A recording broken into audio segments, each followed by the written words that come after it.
అందరికీ నమస్కారం. నిన్న 5వ రోజు కింగ్డమ్ సినిమా పూర్తిగా కాళ్ళెత్తేసింది. ఆంధ్ర, తెలంగాణ 2 రాష్ట్రాల్లో కలిపితే ₹1 కోటి కూడా షేర్ రాలేదు. ఘోరాతి ఘోరమైన కలెక్షన్స్. ఈ మాట చెప్తే ఆయన ప్రొడ్యూసర్ నాగవంశీకి అబ్బా ఎక్కడ లేని కోపం వస్తుంది. అంటే ఆయన ఏ సినిమా తీసినా మేమంతా బాగుందని చెప్పాలంట. ఇది ఏం అన్యాయం అండి. ఇప్పుడు అన్నీ ఉన్న ఆకు అణిగి మణిగి ఉంటే ఏమీ లేని ఆకు ఎగిరెగిరి పడిందంట. ఈయన కథ అట్లుంది. ఇప్పుడు అల్లు అరవింద్ కూడా సినిమాలు తీస్తానే ఉన్నాడు. ఆయన సినిమాలు కూడా అందరూ రివ్యూలు ఇస్తానే ఉన్నారు. అట్లనే ఆయన అందరి మీద కోపం చేసుకుంటాం. అదేవిధంగా మొన్న సునీల్ నారంగ్ మన ధనుష్ నాగార్జునతో కుబేరా తీసినాడు. ఆయన ఇంటర్వ్యూలో అడిగితే ఏమండి మీరు ఏం చెప్తారు రివ్యూస్ మీద? అయ్యో ఎవరు ఏమన్నా చెప్పుకోనండి, సినిమా బాగుంటే జనం వస్తారు, దేవుడు అనుగ్రహిస్తే నాకు డబ్బు వస్తుంది అంటాడు. ఈయనేందో రచ్చకొస్తాడు స్వామి నాగవంశీ.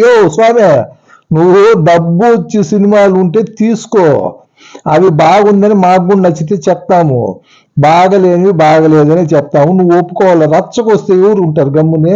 అంటే నువ్వు ఏది తీసినా మేము బాగుందని చెప్పాలన్నా? ఏంది ఇదే?